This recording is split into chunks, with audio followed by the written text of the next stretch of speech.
Okay. All right. Well, good morning, Roy. Vince Sellers here in the IT division, and I'm talking to Roy Barber in the IT area as well here at the Comptroller's office. Good morning. And he's in his final few days before setting sail from the agency. And the purpose of this recording today is to just capture a little bit of history for future reference, for future purposes. Anyone that wants to learn more about what it was like at the Comptroller's office, spanning from the late 1960s all the way through the 2020s. It's an amazing time span and amazing career that Roy's had. And I thought it was important to document this and record this. So future generations, you are welcome. And I guess with that, we'll go ahead and kind of start getting into the questions. And final comment too, as we jump in, I'm actually I'm into my 50s, and Roy's been working here since before I was born. So sometimes I think, well, I'm getting up there, but Roy has what an amazing experience, right? So anyway, Roy, so welcome, sir. Thank you.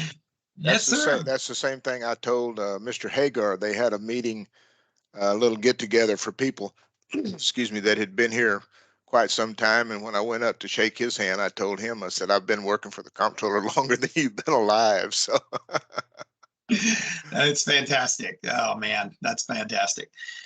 All right. Well, I have some questions I'm going to walk through with you, Roy, and I'd kind of like to paint the picture. It's not just about the Comptroller's office. It's also, capturing kind of a time and a flavor in the state of Texas. I'm a Texan. Right. And I find all that history very interesting. So, before we jump into the CPA life and work stuff, I had a few other kind of personal questions, just your background. So I guess to start, where did you grow up? Lockhart. Lockhart, Texas. Yeah, we grew up. We moved in. We lived in about 10 miles outside of Lockhart. Originally, my father and my grandfather both worked in the oil field, and we lived on the company. I think the man's name was Caulfield, as I recollect, and my grandmother's house and our house were owned by him. And so, but in I guess about 54 maybe.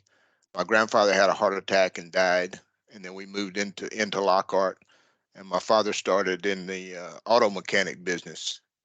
And so then actually from about the age of 5, I guess, the rest of my growing up time was spent in Lockhart. And back then Lockhart was about 6,000 people, so everybody knew everybody.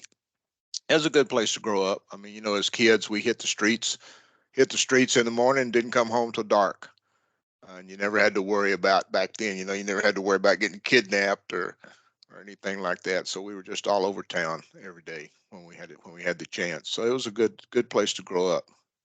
That's fantastic. Fantastic. So did it have a legacy even then of kind of barbecue, all that stuff that we look at today as Lockhart being? Oh yeah. We didn't have as many back then. It was just Blacks and Krites were the only two. And back then, Blacks was a bona fide butcher paper kind of place. Now it's more of a cafeteria style now. Krites is still, even though it's moved into another building, the family, Edgar Schmidt, was the owner. And when he died, he left the business to his son, but he left the building to his daughter that the original Krites was in. And that worked for a while. And then they got into a little family dispute. She wanted to raise the rent, and Ricky Schmidt, that had the business, he got mad, so he built the new Krites and moved out. And then she started up in the original building called Smitty's Barbecue. Yes. So, but now then the black children, grandchildren, or whatever, they've started that Terry Black's Barbecue. Yep. They opened up one of those in Lockhart, and then Chisholm Trail was opened up by one of the Wilhelm brothers that used to work for Blacks. He opened up the Chisholm Trail, so that's how all the different barbecue places have come to pass. Wow, fascinating! Fascinating. Yeah, that's good. That's some good history, and I mean, you don't get much more deep in the heart of Texas. Lockhart, Texas, small town in that era. I mean, that is just the quintessential. Bringing to me. And just quick side note, just historical purposes, curiosity. I remember that Chisholm Trail. I've seen a couple of references there. Did the actual original Chisholm Trail wind through those parts? It did. It either came through or close to Lockhart. The original old Chisholm Trail cattle roundup, cattle drive trail came through that area. Yeah. I mean, that's as historical, again, Texas as you get. So I love it.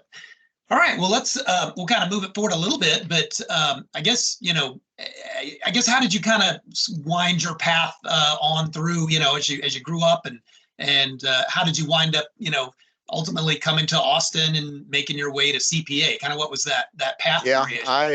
I had a partial football scholarship to Southwest. Well, back then it was called Southwest Texas. Yes. But I wasn't really cut out for school, and I had my girlfriend, and we wound up. I made it through my first year over there, but then we got married at the end. School was out the 1st of May, and we got married the end of May, and moved to Austin. And so I've been in Austin since 1967. Wow. But I joined the National Guard. Oh, The good.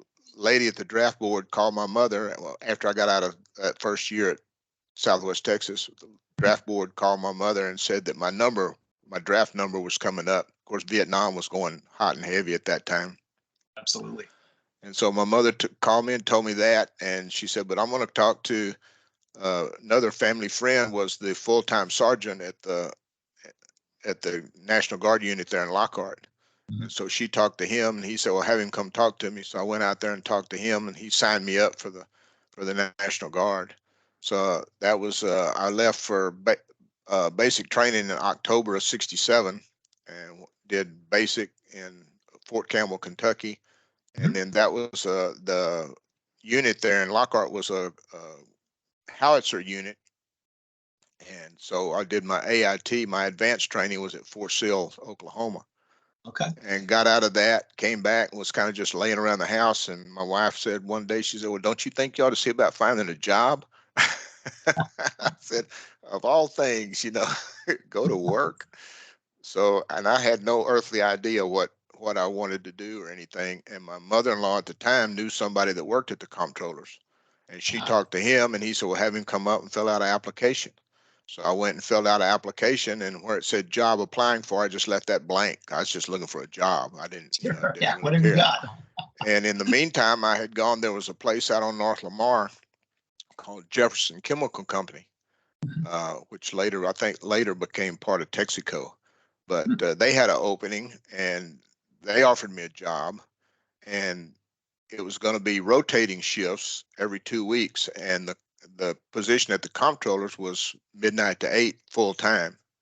And I got to thinking, well, computers, and I said, that might be something that might come in handy one of these days. And I said, besides that, working midnight to 8 is about as close as working a day shift, because I'll go to work, my wife will go to bed, I'll come home and go to bed, she'll go to work, and then she comes home. We got about the same amount of time together before I have to leave and go to work again. So Sure. but the comptroller job was $100 less a month than the Jefferson Chemical Company. But I went ahead and took that job, and there was Ken Griffin and Jim Gilbert were the only two. Ken Griffin was the supervisor, and Chris Gilbert was the operator. And then when they hired me, so there was 3 of us, and working the midnight to 8 shift there in the Capitol. Wow. And that Wow. was I started in April of 68. Okay. Okay. April of 68. Man, what a time. Yeah. Okay. Wow. Well, that's again quite a background, and just a quick, again, quintessential from Lockhart.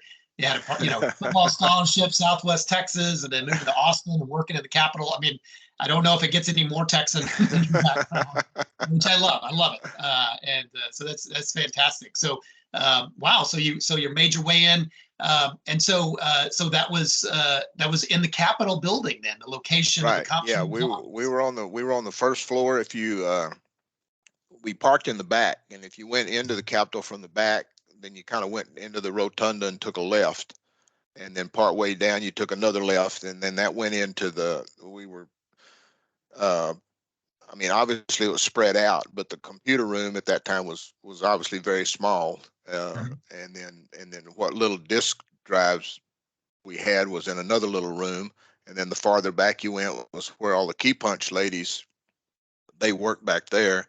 And then we had a little upstairs area, and that's where the programmers had their desk, and everything was in that little upstairs area. Okay. But yeah, it was something. I guess I mean, we kept our paper supply, and everything was in the basement of the Capitol. And you go down there, and every now and then you'd see these humongous rats and these footlong centipedes. So you kind of had to be careful when you went down there to get paper as to what you might run into. But Sure. my main I was going to work one night, and I was as luck would have it, I was driving the Volkswagen Bug, and I pull into the back of the Capitol, and there's all these DPS officers all out there with rifles and everything. And one of them walks up and sticks a 30-30 in my driver's window and wanted to know what I was doing there. And I said, I'm coming to work, man. Don't shoot me. And what I found out is they thought the hippies were going to have a big anti-war rally, and then they were going to come and try to take over the Capitol. So they had pretty much surrounded the Capitol with DPS in advance of that. It didn't happen, but they thought it was going to. So that's why he was leery. And here I come driving a Volkswagen up in the back. Sure fine. Yeah. Yeah. We may have to revoke your Texas Yeah. card a little bit for that one, or at least tear up a corner, because you got to have a big truck. But don't no, shoot that's me, man. Don't shoot me. I'm just coming to don't work. shoot on sight. Just my transportation.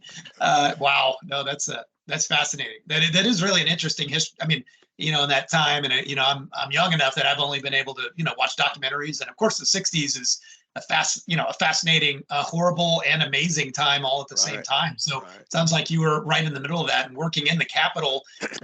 Obviously, lots of upheaval and protest, and not to repeat the history of the '60s, which would take many months to even go through. But wow, what a time to be working in the Capitol building, and what an experience. So who was the president in a little history for anyone watching this? Of course, now we work at, the LBJ building. It's just the LBJ building. That's what it's called. I don't know. Yeah, we President LBJ, that's before my time. But so who was the president of the United States when you began? I mean, do you remember? Was it LBJ, or was it still LBJ? 68. Who would that have been? Would that have been tail end of LBJ? Is that correct? So did he if he did a second term, I can't even remember whether he did a second term or not, but if he did, it would have been the tail end of him, and then I guess Nixon came next. So right around that time. But it's fascinating because I mean, my first job, you report to the LBJ building, and it's an old office building, in my opinion. But it's already built long ago and named after the president that was there, right about the time you were starting. So again, it's amazing history. I left for summer camp in May of 1970, and when I came back, they had moved out of the Capitol and moved into the LBJ building, and so that caught me by surprise. I didn't even really realize that they were going to be moving when I left for summer camp. When I came back, I had to go track them down and find out where they were. Wow, that's great. Man, that is something. That is something. Okay, so then, so kind of life moved on to the Capitol building, and I mean from the Capitol building to the LBJ building, and I guess and anything else. I mean, Austin at the time. I guess UT and the campus, and you mentioned kind of the hippies. The concern around the Capitol, and just as far as Austin as the community, and we'll get into more CPA stuff in a second. But final question, I guess, just Austin as a community. I mean, was it kind of they look back at that as sort of a magical time of still very small town-ish. I mean, huge compared to Lockhart, but just all the little places and music venues, and it's kind of viewed, and at least historically, as kind of a magical time. Janis Joplin's and all these musicians coming through. So do you have any memories, or does that align with what your memory is because that's what I read about. It's like, you should have been there. That was the time to be in Austin. Over on Red River Street, there was a lot of little clubs. The New Orleans Club was one of the main ones that we all went to a lot. But I had an English professor at Southwest Texas, young woman. She was probably only in her early 20s, and she was a big fan of the 13th Rocky Erickson and the 13th Floor Elevators. Was a big acid rock band back in the late 60s, and she was a big fan of them. But Yeah, and Congress Avenue was still kind of it was still kind of the main shopping area, really. That's where all the clothing, Scarborough's and Reynolds Pendleton and all those kind of stores were all up and down Congress. Yes. Highland Mall was the first big mall, but that came in, I guess, probably in the early 70s, somewhere early to mid 70s when Okay. Highland Mall came in. Of course, that was a big deal Oh yeah. back then because that was the first mall in town. But Yes. yeah, Yeah. I can, I had an aunt and uncle that lived in Oak Hill, and I can Mhm. remember as a kid when we come up there, the city limit sign was 95,000 for Austin. Jeez. So yeah. 95,000. Unbelievable. Which probably seemed like a Yeah. huge town compared to Lockhart at the time, but Oh now yeah. Oh you're yeah. like, At the time, that was big, wow. but So yeah, was it's I-35, sorry for all the detailed questions. I'm curious, was I-35 through Austin? Had that been no, built out? no. There was the street went through Austin, but it wasn't called I-35. Mhm. Ben White Boulevard. None of that was there. Yeah. None of the big major thoroughfares that Streets. we have now were there. Were there. Yep. Yep. Um, Wow. Yeah, but that's amazing. What a time to be around, and the change that you've seen is yeah, striking. So yeah, appreciate you sharing a kind of a glimpse of that, and that is very interesting. So I guess we'll move on. Yeah, so some more of the comptroller stuff. So my curiosity too, of course, you being an IT person. I guess what was your very first exposure to computers? Was that when you got the job and came in at yeah. CPA and you had some basic computing resources and you're like, okay, sure, I'll work on this stuff. I wouldn't have known a computer if I'd have walked in and ran into one. My first day on the job, well, there they were. And back then they had two IBM 360 Model 30s. And on those Yeah. old 30s, you had to, depending on what you were running, you had to set your own switches and do all that sort of stuff to get things motivating. Mhm. And I was just getting the hang of how to run those when I went to my first summer. When I went to summer camp again, when I came back, they'd gotten rid of one of the 30s and got a Model 40. So then there was another whole new learning experience on figuring out how to run the 40. But yeah, I had zero computer experience of any shape, form, or fashion when I walked in the door. Wow. And I never anticipated obviously staying. I thought, okay, I'll stay here and do this job for maybe 5 years, and then I'll leave and go do something else. Well, 5 years went by, and then, okay, well, I'll do another 5 years. Another 5 years goes by, and pretty soon you're making decent enough money that you can't really. At that time, you couldn't go anywhere else in Austin and make any more. So then you just stay. And Yes. but we had our different iterations back then. Of course, we were still under Mr. Calvert Okay. as comptroller, and so Prior we to were public. we were working the computer room. We worked from eight o'clock Monday morning until 8 o'clock Saturday morning.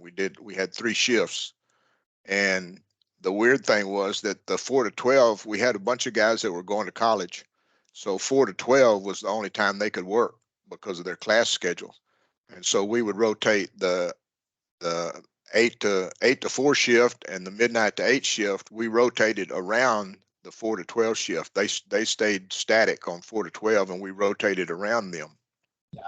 Wow. Okay. And that worked fine until Mr. Bullock got elected. Oh. And And then what and happened? Please. I well, am curious, a lot of things happened. He started coming through the building in December of '74. Okay. And that was the thing was everybody would say, what floor is he on today? Because he was going through handing out pink slips for all the people that he wasn't going to need come January of '75. And Jeez. I mean, we were low, operators. We weren't worried about that because we were low man on the totem pole back then. Sure. But there was a thing about what floor was he on today, and if you got uh, well, back up a step. That's when before he came in, work got turned in one week, it got processed the next week, and you didn't get output until the next week. So there was a big lag time working just the three 8-hour shifts a day and only working 5 days a week. So he said that's got to change. He said, whatever you need to do, anything that gets turned in this week, I want the output Monday morning. So whatever you got to do to make that happen, do it. And so that's where we originally went with the 12-hour shifts. Then we went for the 7 days a week with working the 12-hour shifts. So that there's been a couple of different iterations of that, but that's been around since 75, the Okay. 12-hour shifts. That they Yeah. kind of gotten out of that now down there in operations, but that hung in there for a lot of years. Wow. And if you ever got called to his office, you didn't want to get called back ever again. He was a little short guy, Oh boy. but I mean, the reputation he had was well earned. Okay. I only saw him one time. I was leaving the building, going out the front door and through the lobby, and he was coming in. That's the only time I ever saw him, was that one time. Yeah. But yeah, you did not. If you got called down to his office, you didn't want to ever get called back down there again. So There are legendary. Yeah, he's legendary. It's certainly the stories, and some good, and also just a very different way of operating. That it sounds like he got stuff done, but oh maybe yeah. it wasn't always fun for the employees at the time. Well, it wasn't fun for a lot of business owners either, because Mr. Calvert had not been collecting all the sales tax that was due to the state. And Oh so wow. you may or may not have been around when they had Bullock's Raiders, and he was on the news almost every night. His Raiders would go to a business, and if they hadn't paid the sales tax that they were supposed to, they got padlocked. And he was on the news just about every night somewhere in the state, going around padlocking businesses to get them Wow. to pay up what they actually owed. So that was a bad way to have to do things, but it was good for the state, because the state was losing a lot of money under Mr. Coward. He just wasn't making everybody pay what they owed. Yeah. Wow, that is fascinating. Wow, yeah, I'm familiar with the history. I don't remember it at the time, honestly, but certainly it's the stories are legendary. Yeah, the Raiders, the Bullock Raiders, all that Yeah. stuff. Oof, what a time! But padlock, I mean, it's right up there with I'm envisioning guys walking up with baseball bats and like, where's the money? Almost. just And about, yeah. I guess that's what they wanted all the businesses in the state to Oh think, like, yeah, hey, we better pay up, exactly. let's Right. yeah, it's a new sheriff in town kind of mentality, kind of the Wild West a little bit still hanging on there, it sounds like Yeah. almost. So And um we were on the fourth floor in the okay. LBJ building originally, and of course the between the computer room and the printers and the tape drives and the programming staff and what few little key punch people that we still had at that time, we took up the entire fourth floor. Yeah. And of course that lasted for, I guess they moved, what did we move into the annex in either '07 or '08? But there used to be a coffee shop on the fifth floor. They had a real big cafeteria coffee shop on the fifth floor. And then it dawned on somebody one day that it might not be such a good idea to have all those water lines and everything running on the fifth floor right over the computer room on the fourth floor. So, Oh, one pipe breaking away from a disaster. Like, right. oh So they shut that coffee shop down. But we stayed on the fourth floor, and like I said, until we moved to the annex, which was either '07 or '08. I think we moved out to the annex. yes, I remember that. That's right about when I started, is that Yeah. annex project. So, wow, that's interesting, that history. So, I'm curious too. Versus, and I know your time it was at CPA, but was CPA something of when you came in, and was it a little bit more leading? I'm almost surprised. I guess I'd say when you came in that it was even using any computers at all. And so maybe CPA a little bit ahead of some of the other agencies, at least within state government, from a I computing, I thanks don't I perspective. don't I don't know that for a fact, but I would think that we probably were. Yeah, yeah, Um, I mean, we moved right on up pretty regular. We had, like I say, when we first moved into the building, we had the 40 and 30, and then we pretty soon got rid of the 30, got another 40, and then we added a 50, so we had two 40s and a 50. Then we got rid of a 40, got another 50. Then we got rid of the other 40 and got a 65. So we had two 360 model 50s and a 360 model 65. And we okay, had, at that time, we had probably 8 people on a shift. And so you had a couple of guys that could run each mainframe had its own printer setup. It was tied to the printers and everything. So you kind of did everything yourself. You ran your own set of jobs. You did your own printing, your own forms, your own output for the programmers and everything. And then we kind of moved on from there. We had, of course, IBM has been the predominant mainframes that we've had, but we did have Amdahl. Gene Amdahl had worked for IBM, and then he branched off and started his own computer company, and we had a couple of Amdahls in there, but we always wound up going back to IBM and have been with IBM ever since. That's still a huge part of our technology portfolio and backbone. Right. Yeah, it works. It works. Wow, that's fascinating. So tell me a little bit about the, if you remember, kind of, when you started. Obviously, still lots of paper and computer operators and programmers. I guess when did you start seeing more? When did computers start showing up on people's desktops and was it all paper? I assume it's all paper based, all typewriters and everything. Just if you walk through a random business area. So when was that everyone started, hey, we got desktop computers and we can start doing these things? That would have been probably the first one that I know of that we got at the time I was supervising the Motorola mini computers. Would have been, I started doing that in 87, and probably in 88 or 89 we got our first PC, which was a Mac. It wasn't a PC, it was a Mac. Interesting. So that was the first one that I know of, that in our area anyway, that they started. I'm sure they started in about that same time in other areas, but that was the first one that we got was then. So okay. And just a quick aside, so tell me just a little bit about you had the mainframe, the IBM, the 360s and everything. But what is a mini computer versus a microcomputer? I guess it's I guess it was like the AS400, and it was just a box about the size of a washing machine. Okay. And as I remember, we had 4 of them, and so one person could set. It was the basically probably the prelude to batch processing, because we were tied. Those things were tied to the revenue division. Okay. And there was certain stuff. I can't even remember. I know we ran a lot of the deposit information through there back then, but I can't really remember exactly what all else as far as processing. But I had 4 people that I was supervising, and each one of them would work on their own little their little mini computer for that day. Okay. Oh, interesting. So with maybe appliance dolly and a crew of strong guys, portable, but there you go. Yeah.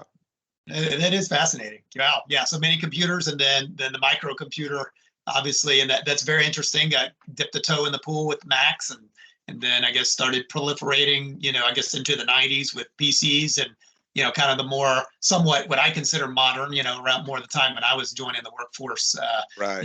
Your Microsoft Words and Excels and eventually email. Wow. I bet that was a big thing. Yeah. So yeah, I guess, for much of your career, it was, if you wanted to contact somebody or something, I guess they sent memos probably and routed those around the office for things. And then I guess, then at some point email came along and anything else? Email was the big deal then. Yeah. But and of course, I didn't my career had a couple of hiccups in there, from 68 to 79. And I'd worked shift work that entire time. And a friend of mine had bought an above ground swimming pool. And when he found out how much it was going to cost him to have that installed, he thought he'd call me up. He said, "Hey, you think we could put this pool in ourselves?" I said, "Well, we can give it a go." So we did. And then we wound up talking to the man that owned the pool place, and he needed some installers. And so I thought, I've been doing this shift work for a long time. maybe we go, if we can stay busy, maybe we can go install pools and spas and hot tubs. So I quit the state and started doing that. And that ran until 82, and business kind of fell apart. And so then I decided, well, let me see if I can come back to the state again. So I called up, and yeah, sure enough, they hired me back in November of '82, and I was still doing shift work. But then by then I'd hooked up with a guy that we were doing a lot of little electrical work, Mhm. putting in ceiling fans and everything on my days off. So I was working with him on my days off, and that that went okay. And so then early '80s was we had the housing boom, and Mhm. so we got hooked up with another guy, and we started wiring new houses, mostly out in the Briarcliff area out by the lake. Oh yeah. And so things were booming again. So I quit the state again in March of '86, and then of course shortly after that the housing industry went bust. So, I even remember a little of that. I was young, but and then I got remarried, uh-huh. and I thought, well, if I got the kids now, and I said I better see about getting a real job. So I called back up to the state. Ronnie Craig, you probably know him. Yeah, I know Ronnie. Yeah, Yeah, sure. yeah. So I called. Ronnie was still in operations at the time, so I called and talked to him, and he said, "Well, let me." Lloyd Cates was the manager Okay. at that time, and he said, "Let me talk to Lloyd." And he called me back. He said, "Well, as luck would have it, the woman that's been supervising the Motorola mini computers they just fired her, so they're looking for somebody to take her place." And so he said, Lloyd said, "Come up here and talk to him." And so Yeah. unbeknownst to me, when I can't went up and talked to Lloyd, he had already taken the paperwork to hire me down to the front office and got the okay to hire me back before I even got up there to talk to him. So when I went up to talk to him, the first part of July in '87, he said, "When can you start?" I said, well, "Give me a few days to get my ducks in a row." So then I started back up, and he said that the guy down in headquarters said, "All right," said this is his third time to come back. Said we're not going to hire him back again if he quits. So, Yeah, stick with it. but Wow. they did let me retire and come back though. So Oh, okay. Yes. Yes. Oh, that's good. That's good. I mean, wow. So yeah. So you jumped in, and then you're managing the mini computer areas, which right. that probably had to be a concern coming in. Like, well, the previous person got fired. Great. I'm sure everything's running real smooth. But And like I say, uh, I didn't know anything about those mini computers either, but the yeah. four people that I had working for me had been working on those for quite some time, so they knew what they were doing. So really, all I had to do is do an evaluation once a year for them because they didn't need a whole lot of supervision. And I Yeah. got real bored over there because there just wasn't anything going on. And then in February of '90, Lloyd asked me if I'd like to move into scheduling, and that they were just getting ready to get this new automated scheduling package. And I said, "Well, that sounds good." Said, "Yeah, I'm bored to death over here, so I'll do that." So that's got into scheduling back then, and we got the Control M that we have now in September, October of 1994, and Yes. been doing that ever since. Wow. Yes. Yeah. And I know you're definitely viewed as a scheduling master, huge amount of knowledge. So that definitely will hurt us a little bit. But also, I know you've been good about training people up and working with everybody and have a great reputation there. So I'm sure we'll still be okay thanks to your stewardship and making sure everybody kind of knows how things Yeah, work. But what a massive, I mean, that Control M, I mean, it's legendary. And again, talk about the backbone of our operations and jobs and scheduling. If that doesn't work, then the whole place falls apart. So yeah, that's true. absolutely critical function that you've been serving for what 30 years ish. 30 some years, yeah. Yeah, in that role, and so yeah, that's And I had a fantastic. good. I worked with Vess Hardy, who Oh yeah, mhm. passed away a few years ago. But I Yes, worked with him off and on for probably. Well, I mean, he started in operations as an operator back in '76, I think, and then he worked his way up into management. And then when they got when InfoPack came along to take over the little automated balancing stuff that we had at the time, he got out of management and started working with InfoPack. And then eventually he and I got kind of tied together. So I would back him up on InfoPack and he'd back me up on Control M and scheduling and stuff. Okay, So yeah. that worked out good for all of those years. And of course my backup now is Michael Salinas. And Mhm. I mean, that guy knows something about everything. He knows more about every dang kind of system that we have than than That's anybody what I I know. hear. That's for sure. That's what I hear for sure. So yeah, So good, good hands. I'm leaving it in good hands. He may not think so, but I keep telling him, I said, you'll be just fine. No, no, that's what you want to do with a career, probably, right? Is, grow things and make things better, and then leave it, in a better place than when you found it. And it's certainly, you're more than checking those boxes. There's no question about it. But Yeah, again, what a career. So I do have a few more questions, if you don't mind. no So problem. yeah, so I guess we'll continue a little bit of the technical IT thing, and then I want to jump back into some general comptroller, fun stuff. But do you remember, I guess, when CPA kind of got into the internet realm? So the kind of the when we first had a website and everything, I assume that was in the 1990s at some point. And do you have any recollection of, when we started offering our first services online, the early days of, you can, file your taxes, or, you can at least, Yeah, that kind of I stuff. don't, I didn't have anything to do with Yeah, any of that end of the business. So I'm not really, I couldn't really speak to when we started or sure. doing that kind of stuff. Okay, no, that's fine. That's fine. Okay, so let's see what else I was going to ask. Yeah, so and to jump into a little more of the, to me, just kind of interesting history, and not so much IT related, but just general. So you had the Bullock era. That was a long and powerful reign, as I understand. And so he was up through comptroller through the mid to late 1990s, and then I know he ultimately got Well, sick and passed away. Or he had two terms, I think. So 74 to 78, and then to 80, early 80s, and then John Sharp. oh, then John Shot. Sharp, yeah, Okay, John Sharp came along in the early 80s, and okay. I think he did two terms, and then Carol Keaton Rylander Uh-huh. came after him, and I think she did two terms, and then Ms. Combs came after that, and she Yes. did her two terms, and then Mr. Hager. Okay. So All right. I'm on my sixth comptroller. Wow. Wow.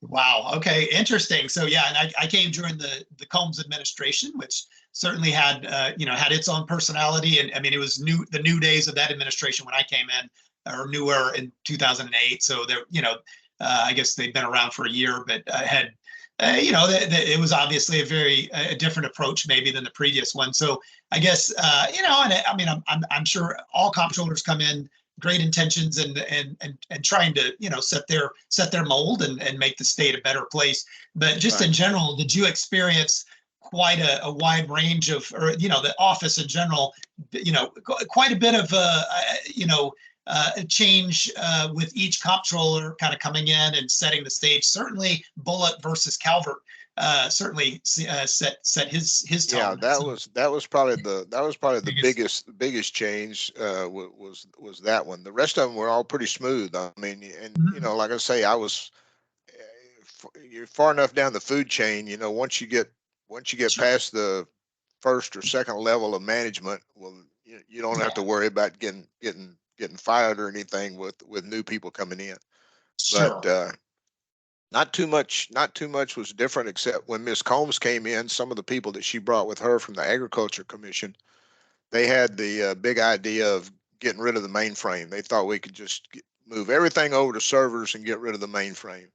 And of course, that never panned out.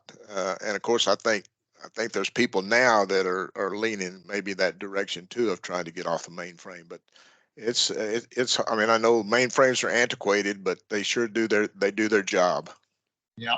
Yeah, it's such a critical workforce for us, and across the industry, the financial industry, not just government, but it's still Right. whatever 75% of banks are still heavily invested in their mainframe technologies. And it is an interesting thing, and that's kind of my role. Not This is not about me at all, but and kind of charting the course where we go. I mean, at the end of the day, we want to provide the value to the taxpayers, and have systems that work, they're reliable, and do the job necessary.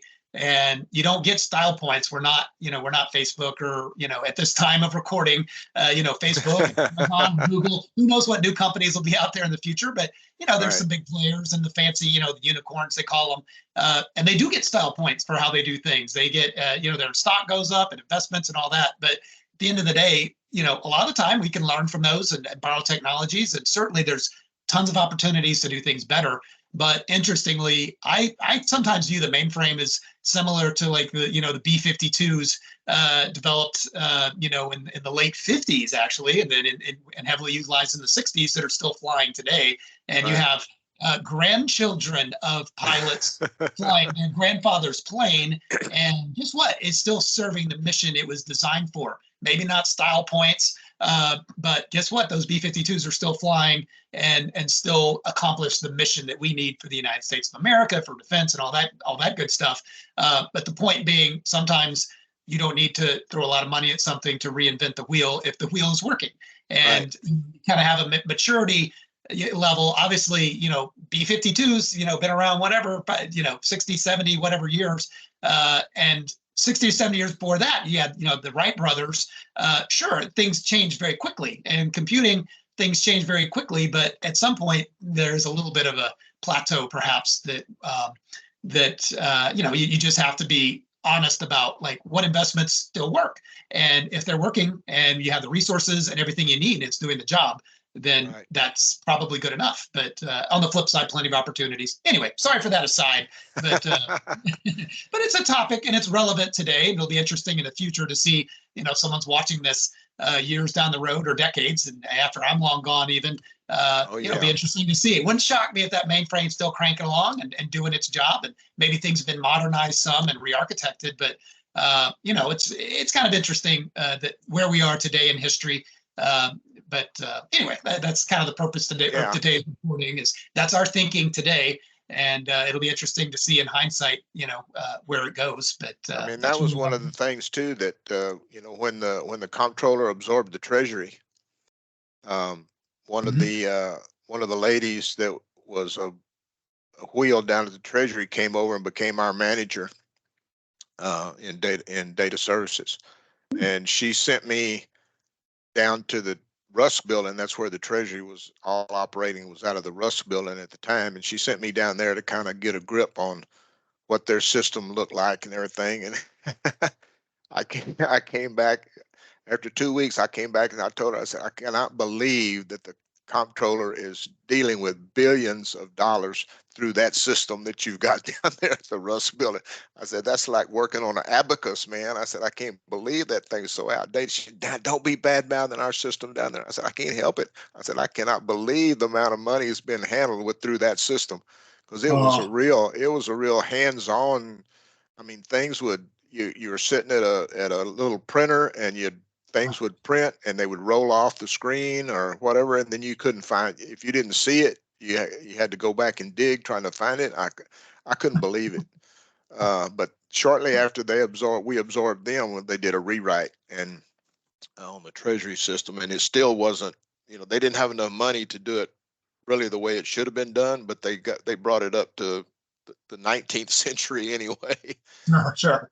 But that was a big help. But man, and that's still to this day, I can't believe that the money had to be facilitated through that system that they had, because I don't even know what kind of system it was, but it wasn't up to date. I know that. I guess it worked though. It worked for a lot of years, but man, oh Yes, man, but it needed some help. It sounds like. it definitely needed some help as far as I was concerned anyway. Yes, yes. Well, there you go. There you go. Well, I do want to get to kind of what the next chapter, but kind of closing out your comptroller thing. Any other stories from the comptroller's office or anything else that popped in your mind that you just anecdotes or anything you wanted to share? Well, I mean, we've had our share of unusual individuals, I guess you could say, over the years.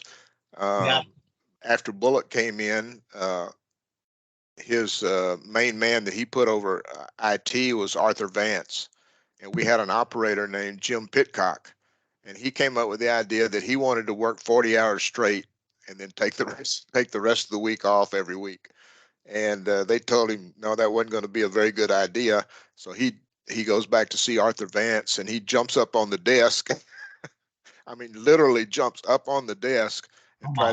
tried to get into a fight with the guy because they Jeez. told him they couldn't work 40 hours straight. Um, we had another guy years ago that he lived somewhere down off of 15th Street, and he was a super religious, kind of a fanatic kind of guy. And you'd see him every now and then walking on the sidewalk carrying a big old wooden cross on his back. Oh, Um, so wow. we've had some weirdos, but we've had a lot of good, all in all, there's a lot of good people completely from my very first day there till my last. Now there's been a lot of good people to work with. Mhm. Wow, that's interesting. I mean, sometimes I think we have a cast of characters, which we do, but holy mackerel, yeah, that's Yeah, jumping. we don't have anybody right now that crazy. I don't think. Hopefully we won't, but it could make it more entertaining. So we'll see over time. But yeah, Yeah. that's something. Wow, those are good stories. Wow, fantastic. Well, I guess shifting gears a little bit, then kind of what. So what comes next for you, Roy, and your family, and what kind of what do you have planned now that you're setting sail Well, from CPA? I started playing senior. I mean, I've been in athletics since I was 6 years old, playing ball of some shape, form, or fashion. When I was in high school, I mean, I played football, and just as soon as that was over, we started playing basketball. Just as soon as that was over, we started running track and playing baseball. During the summer, I played Pony League, American Legion. So I've been doing something athletic related my whole life. In 2010, I started playing senior league softball, Oh, which they have all different age groups starting at 40 and over to 50 and over, and then every 5 years after that. And now they've got it all the way up to 90 and over. wow. Guys playing softball at 90. And so I did that, but my wife has had some health issues, and so I kind of had to quit doing that. But they do have a day league that they play a couple of days a week here in town, and of course I haven't ever been able to do that because I was always working. So I still can't travel and do the tournament ball, but at least I'll be able to get back in, play some day league ball a couple of times a week. Oh Um, man, so that'll be good. that's And fantastic. I got some projects that are always ongoing around the house. But I'm more and more about getting those hired out as opposed to doing them myself. Oh yeah. But but yeah, no big other than that, no big plans, no travel plans or anything. So but Yeah. it'll be different after a while, because after a couple of weeks of being around, then you'll say, well, it's time to go back to work. Well, you don't have to go back to work anymore. So That's right. That's right. Well, that's fantastic. And I think, staying active and literally, I mean, softball for that, in the age groups, that's fantastic. I didn't even know that existed at that level. So yeah, that sounds really interesting. yeah, And good for you for continuing to do that and staying active, and social, like that's fantastic. I'm sure you got tons of time to continue doing that, and it's encouraging to hear that. Hey, yeah, you all the way up to 90s. yeah, if I can That's wonderful. stay in That's good shape. wonderful. Well, Yeah. Yes. No, that's great. That is fantastic. Okay, well, and I guess the last, one more question, just anything, and this recording again, the intent is for this to live ongoing, and for not just the coming years, but even decades. Put it out there on the YouTubes, and certainly within CPA, and make it a permanent kind of permanent recording. Is there right. anything that you would like to say to future audiences that tune in? Anything, hello from the past, and good luck. Keep up a good fight. Anything else? Any advice for the future generations coming in? Well, I would say, it's you're not going to get rich working for the state, but you got awfully good benefits. You got a lot of good people to work with. Um, you probably the the working age group now. Not many of them go into a job looking for it to be a career. Back when I started, not that I thought I would stay 50 years at one place, but you tended more to stick with one place. You didn't job hop. And the younger generation now, and it's no fault of their own, that, I mean, if the jobs are there, you know, you can take this one, and if it don't work out, well, you go get another one. But if you want, you know, good steady employment, I don't think you can find a better place to work than the CPA. And like I say, you're not going to get rich, but you're going to have some really good benefits if you hang around and make it to the end of your career. Absolutely.